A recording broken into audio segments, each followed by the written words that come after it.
Hey guys, ಹೇಗಿದ್ದೀರಾ? ಎಲ್ಲರೂ ಚೆನ್ನಾಗಿದ್ದೀರಾ ಅಂತ ಅಂದ್ಕೊಂಡಿದ್ದೀನಿ. ನಾವು ಎಲ್ಲ ಸೂಪರ್ ಆಗಿದ್ದೀವಿ. ಈಗ ನಾನೊಂದು ಸ್ಮಾಲ್ ಲಂಚ್ ಬಾಕ್ಸ್ ವಿಡಿಯೋ ಮಾಡೋಣ ಅಂತ ಬಂದಿದ್ದೀನಿ ತುಂಬ ದಿನ ಆದಮೇಲೆ.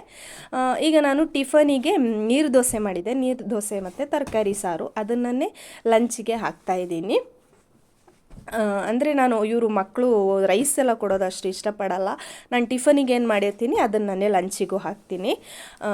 ಮತ್ತು ಸ್ನ್ಯಾಕ್ಸಿಗೆ ಡ್ರ್ಯಾಗನ್ ಫ್ರೂಟ್ ಹಾಕಿದ್ದೆ. ನನ್ನ ಮಗಳಿಗೆ ಅಷ್ಟು ಇಷ್ಟಪಡಲ್ಲ, ಮನೇಲಿ ಕೊಟ್ಟರೆ ಅವಳು ಒಂಚೂರು ತಿನ್ನಲ್ಲ.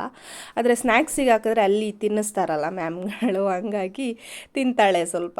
ಹಂಗಾಗಿ ಸ್ನ್ಯಾಕ್ಸಿಗೆ ನಾನು ಹಾಕೋಕ್ಕೆ ಟ್ರೈ ಮಾಡ್ತೀನಿ. ಈಗ ಬಾಟಲ್ಗೆ ಹಾಟ್ ವಾಟರ್ನ ಫಿಲ್ ಮಾಡಿ ಇಟ್ಟಿದ್ದೀನಿ. ಲಂಚ್ ಬಾಕ್ಸ್ ಎಲ್ಲ ರೆಡಿ ಆಯಿತು. ಈಗ ಲಂಚ್ ಬಾಕ್ಸು, ಸ್ನ್ಯಾಕ್ಸ್ ಬಾಕ್ಸ್ ಎಲ್ಲ ಈಗ ನ್ಯಾಪ್ಕಿನ್ಸ್ ಇಟ್ಟು ಲಂಚ್ ಬ್ಯಾಗಲ್ಲಿ ಹಾಕಬೇಕಷ್ಟೆ. ತುಂಬ ದಿನ ಆದಮೇಲೆ ವ್ಲಾಗ್ ಮಾಡಿರೋದ್ರಿಂದ ಸ್ವಲ್ಪ ಕನ್ಫ್ಯೂಸ್ ಆ್ಯಂಡ್ ಮಿಸ್ಟೇಕ್ಸ್ ಆಗ್ತಿದೆ, ಸ್ವಲ್ಪ ಅಡ್ಜಸ್ಟ್ ಮಾಡ್ಕೊಳ್ಳಿ. ಇನ್ನೊಂದು ಹೊಸ ವಿಡಿಯೋ ಜೊತೆ ಬರ್ತೀನಿ. ಅಲ್ಲಿವರೆಗೂ ಟೇಕ್ ಕೇರ್, ಬಾಯ್. ಸಬ್ಸ್ಕ್ರೈಬ್ ಮಾಡೋದನ್ನ ಮಾತ್ರ ಮರಿಬೇಡಿ.